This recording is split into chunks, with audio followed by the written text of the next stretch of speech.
დღეს ხელვაჩაურში ყოფილი 53 სამხედრო ბატალიონის ტერიტორიაზე თვითნებურად შესახლებულებმა ალვის ხეების გაჩეხვა დაიწყეს.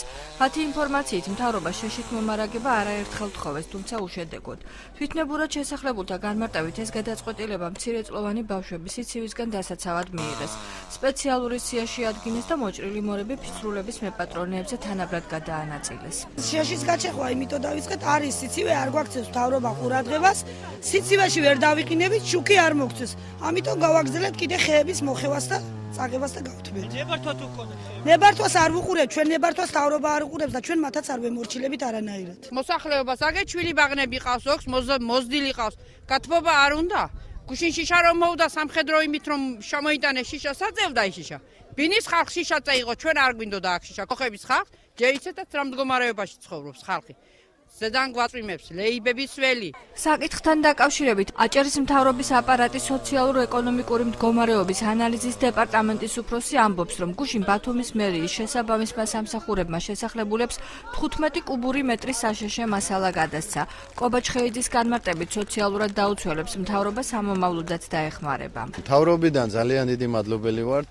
გულთან ახლოს მიიტანეს ჩვენი გაჭირვება და გახსნეს ერთჯერადი კვების პარადგები დადგეს, გვეხმარება ამჯერად, ისეც გაუსაზლის მდგომარეობაში ვართ, მაგრამ დროები ძალიან კარგია. გუშინ მერიის სამსახურების მიერ მიტანილი იქნა 15 კუბომეტრი მასალა. ამავე დროს დამატებით ერთ ოჯახს, რომელსაც ყავს მცირეწლოვანი ბავშვი, მარინა ბერიძის ოჯახია, შემიძლია გითხრათ, რომ გადაეცა 2 კუბომეტრი მასალა, ისა საშეშე მორები. და ამ კუთხით ახლა მეტის თქმა არ შეგვიძლია. დღესვე აჭარის მთავრობის ინიციატივით ყოფილი 25 ბატალიონის ტერიტორიაზე კარავი გაიშალა, სადაც 100-მდე სოციალურად დაუცველ ოჯახს ცხელი საკვებით გაუმასპინძლდებიან. ტერიტორიაზე შესახლებულები ასევე უფასო გათბობითაც ისარგებლებენ. ეს კარავი გათვალისწინებულია აქ მაცხოვრებლებისთვის, აქ იქნება სითბო და იქნება კვებით უზრუნველყოფა ამ მოსახლეობის. ამ ეტაპზე გადაწყვეტილება არის მიღებული, რომ მინიმუმ 100 ულუფა იქნება გამოყოფილი.